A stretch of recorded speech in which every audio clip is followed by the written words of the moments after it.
Hello everybody, कैसे हैं आप लोग। तैयारी यूट्यूब चैनल में आप लोगों का स्वागत है। आज हम बात करेंगे कोविड-19 वैक्सीन डेवलपमेंट के बारे में। कोविड-19 इतना दिन हो गया, पूरा दुनिया को सता रहा है, फिर भी उसका वैक्सीन क्यों अवेलेबल नहीं हुआ है, उसके बारे में डिटेल स्टडी करेंगे। वैक्सीन डेवलपमेंट प्रोसेस के बारे में, और फिर कितने कितने टाइप का वैक्सीन्स अवेलेबल होते हैं। ओके, तो फिर चलते हैं।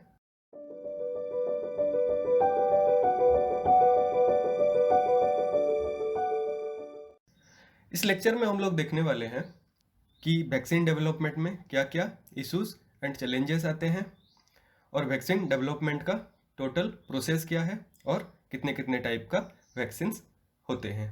ओके, तो फिर अभी न्यूज़ में क्या चल रहा है कि कोविड-19 का 20 से ज़्यादा डेवलपमेंट ऑनगोइंग है, प्रोसेस में, वैक्सीन डेवलपमेंट प्रोसेस में चल रहा है।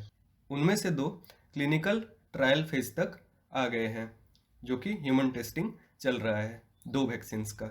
और एक ऑर्गेनाइजेशन न्यूज में आता है, वो है सेपी। सेपी का मतलब कोalition for epidemic preparedness innovation. Okay, full form याद रखना है, एग्जाम में आ सकता है। ओके, ये एक इंटरनेशनल बॉडी है, वर्ल्ड बॉडी है, जो कि ये वैक्सीन डेवलपमेंट प्रोसेस में जो कोई भी एपिडेमिक या फिर पैंडेमिक के टाइम पे इन्वॉल्व रहता है। ओके, वो सेपी 8 इंस्टीट्यूशन को टोटल फंडिंग कर रहा है। उनमें से 2 है मॉडर्ना एंड ऑक्सफोर्ड यूनिवर्सिटी, जो दोनों का की क्लिनिकल ट्रायल ह्यूमन टेस्टिंग चल रहा है। ओके, सिर्फ 8 ही नहीं है, और भी 14 इंस्टीट्यूशन इन्वॉल्व हैं इसमें, जिसको सेपी फंडिंग नहीं कर रहा है, वो खुद ही कर रहे हैं। उनमें से 2 इंस्टीट्यूशन है इंडिया से। वो 2 कौन सा है, याद रखना है, serum institute of India Pune west, और एक जाइडस कैडिला नाम का एक कंपनी, मेडिसिन कंपनी अहमदाबाद का। ओके, चाइना का क्या सीन है इसमें कि कैंसिनो बायोलॉजिक्स के नाम पे एक तियानजिन में एक कंपनी है, जो कि ऑलरेडी डेवलप कर चुका है एड एन कोव नाम का, जो फेज 1 सेफ्टी ट्रायल में है। ओके, अब आते हैं आगे कि इश्यूज और चैलेंजेस क्या क्या होता है वैक्सीन डेवलपमेंट प्रोसेस में। वैक्सीन डेवलपमेंट प्रोसेस क्या है कि बहुत ही लंबा चौड़ा सा प्रोसेस होता है। जब तक वो वैक्सीन अवेलेबल होगा, तब तक ये पैंडेमिक या फिर जो कोई भी डिजीज जिसके लिए वैक्सीन बन रहा है, वो इधर बहुत ही ज़्यादा खतरनाक हो गया होगा या फिर वो ख़त्म हो गया होगा। ठीक है, और जब वैक्सीन बन जाएगा, बहुत ही इन्फेक्टेड पेशेंट्स होंगे, तो फिर बहुत ज़्यादा क्वांटिटीज़ में चाहिए होता है। ओके, और ये पैंडेमिक के केस में, जो कि पूरा दुनिया भर में फैल रहा है कोविड-19 के जैसा, उसमें क्या है कि अगर वैक्सीन बन भी रहा है, तो जिसको ज़रूरत उन सबको मिलने का एक बहुत बड़ा चैलेंज हो जाता है। ओके, क्यों? क्योंकि जो कोई भी कंट्री ये वाले कोविड-19 जैसे खतरनाक बीमारी से लड़ रहे हैं, उनका वीक हेल्थ केयर सिस्टम होगा। ओके, जब वैक्सीन डेवलप होगा, तो रिच कंट्रीज को वैक्सीन अवेलेबल होगा और पुअर वैक्सीन नहीं पाएंगे। ओके, फॉर एग्जांपल कि 2009 में जब स्वाइन फ्लू हुआ था, H1N1 फ्लू, उसके टाइम पे वैक्सीन सिर्फ रिच नेशंस को ही मिला, अफ्रीकन कंट्रीज को वैक्सीन नहीं मिला, जबकि अफ्रीका बहुत ही बुरी तरह से भुगत रहा था ये स्वाइन फ्लू पैंडेमिक। ओके, तो फिर आगे चलते हैं वैक्सीन डेवलपमेंट प्रोसेस के बारे में। वैक्सीन डेवलपमेंट प्रोसेस क्या होता है कि टोटल 6 स्टेजेस में जो कोई भी वैक्सीन डेवलप होता है, और ये 6 फेज कंप्लीट होने में 12 से 15 साल नॉर्मली लगता है, क्योंकि ये जो कोरोना वायरस पहले 2003 में आया था सार्स आउटब्रेक के नाम पे, उसका वैक्सीन अभी तक डेवलप नहीं हुआ है। तो फिर आप सोच सकते हैं कि ये फिर एक नया उस टाइप का ही कोरोना वायरस है, और इसका वैक्सीन कितना जल्दी हम ढूंढ रहे हैं। ओके, तो फिर अब फेजेस को आते हैं। 6 फेजेस एक एक करके देख लेते हैं। पहला फेज है एक्सप्लोरेटरी। एक्सप्लोरेटरी का मतलब है एक्सप्लोर करना। वो एक रिसर्च इंटेंसिव फेज है। जो भी साइंटिस्ट वैक्सीन डेवलपमेंट करते हैं, बायोलॉजिस्ट, वो लोग रिसर्च करते हैं, और एक नेचुरली अवेलेबल और फिर सिंथेटिकली मैन्युफैक्चर्ड एंटीजन को बनाते हैं।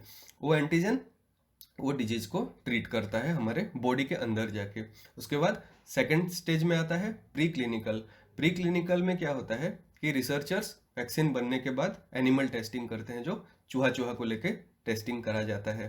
ओके, और देखते हैं कि इम्यूनिटी अवेल कर पा रहा है या नहीं वो स्पेसिफिक डिजीज के खिलाफ।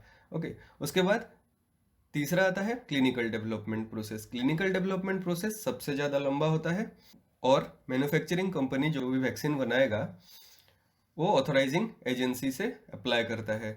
ऑथराइजिंग एजेंसी दूसरे दूसरे कंट्रीज का दूसरे दूसरे होते हैं।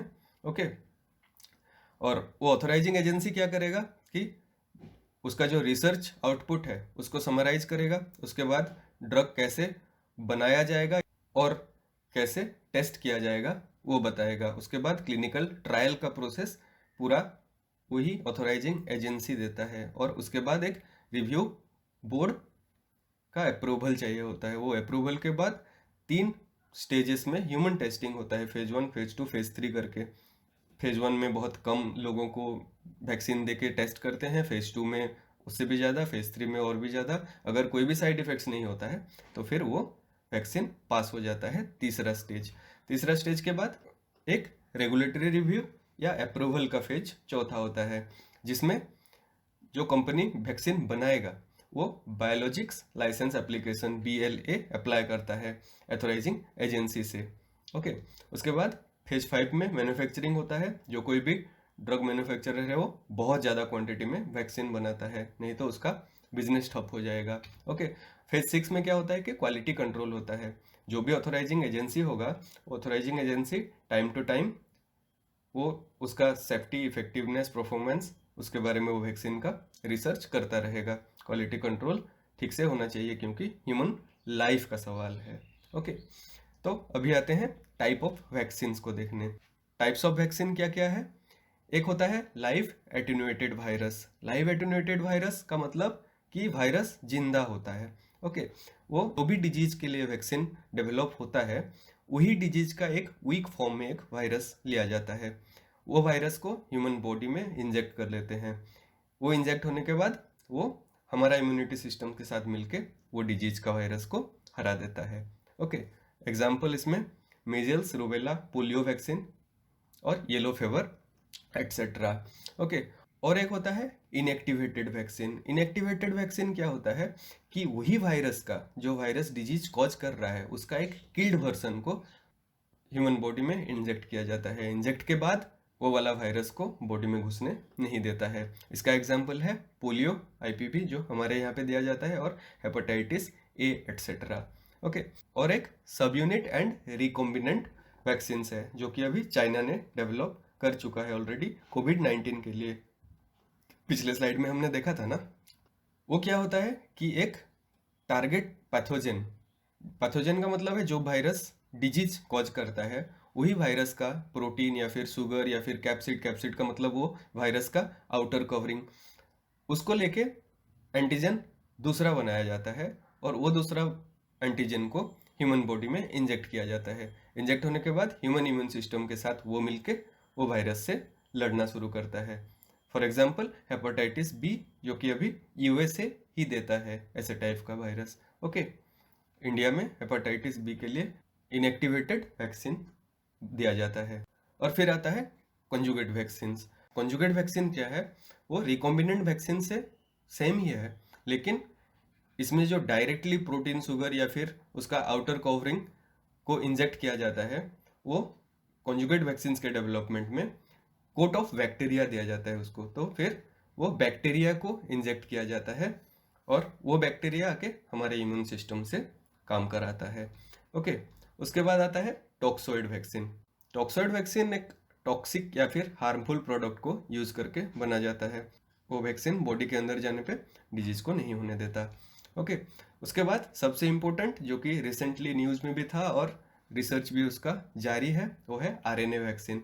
RNA वैक्सीन क्या है? RNA का मतलब राइबो न्यूक्लिक एसिड। उसको वो सबको पता होना चाहिए। ओके, वो नॉर्मल वैक्सीन के जैसा नहीं होता है। वो एक mRNA सीक्वेंस को डिजाइन करते हैं जो कि वो डिजीज स्पेसिफिक एंटीजन को प्रोड्यूस करता है। ओके, वो mRNA क्या है? वो मैसेंजर RNA है। मैसेंजर RNA बॉडी के अंदर जाके वो डिजीज के लिए हमारा इम्यून सिस्टम को तैयार कर लेता है। ओके, RNA वैक्सीन का और होता है कि वो बहुत जल्दी डेवलप किया जा सकता है और बहुत सस्ते में भी बन सकता है। वो पेशेंट्स के लिए सेफ भी है, क्योंकि वो पहले जो भी वैक्सीन हमने देखे, या फिर टॉक्सिन होगा या फिर लाइव वायरस होगा जो भी डिजीज क्रिएट कर रहा होगा, या फिर सम वीकेंड वायरस होगा, लेकिन ये एक दूसरा ही टाइप का वैक्सीन है जो कि इन्फेक्ट नहीं करता है ह्यूमन बॉडी को बुरी तरह से।